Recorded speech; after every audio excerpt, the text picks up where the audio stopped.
Aksi sigap polisi tangkap begal di Oku Timur, teriakan korban terdengar saat patroli.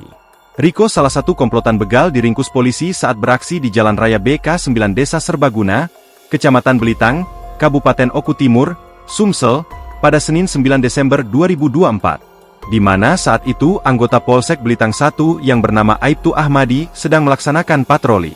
Sebelumnya, kronologis terjadinya peristiwa tersebut pada saat korban Welly Revado mengendarai sepeda motor Honda Beat, warna hitam, tahun 2024. Korban berboncengan dengan saksi Della Octaviantine, namun sepeda motor tersebut kehabisan bahan bakar. Kemudian distut oleh saksi Jihan Debi Dwi Santri. Setelah berjalan datanglah 3 orang pelaku mengendarai sepeda motor Honda Beat warna merah hitam, yang dibonceng di belakang. Lalu langsung turun dan mengancam korban menggunakan satu bilah senjata tajam, sajam, jenis pisau. Kemudian mencekik korban dan menendang saksi Della Octaviantine. Kemudian tersangka berhasil merampas sepeda motor milik korban dan melarikan diri ke arah BK 9, dan saksi Jihan Debi Dwi Santri berteriak minta tolong. Teriakan Jihan terdengar anggota Polri yang sedang melaksanakan patroli Aibtu Ahmadi SH dan mengejar pelaku. Kemudian berhasil menangkap salah satu pelaku Riko, salah satu warga desa Wei Halom, Kecamatan Buai Madang, Kabupaten Oku Timur. Kapolres Oku Timur AKBP Kevin Leleuri SIK MSI melalui Kapolsek Belitang 1 Ibtu Wahyudin SH MSI membenarkan penangkapan terhadap pelaku Riko, salah satu dari komplotan begal di Jalan Raya Belitang BK 9. Pada saat kejadian, anggota Polsek Belitang 1 Aibtu Ahmadi sedang melaksanakan patroli.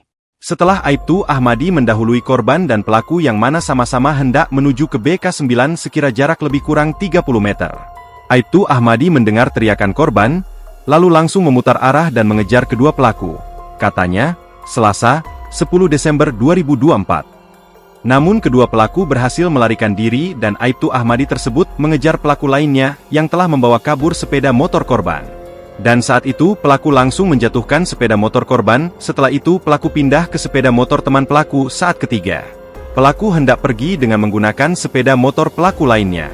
Aibtu Ahmadi langsung menarik salah satu pelaku hingga jatuh, ujarnya. Setelah itu pelaku langsung mengeluarkan satu bilah senjata tajam. Lalu Aibtu Ahmadi langsung membanting pelaku dan mengamankan satu orang pelaku berikut barang bukti satu bilah senjata tajam dan satu buah kunci letter T. Selanjutnya dibawa ke Polsek Belitang 1 untuk dilakukan penyidikan lebih lanjut, pungkasnya. Download Tribun X sekarang, menghadirkan lokal menjadi Indonesia.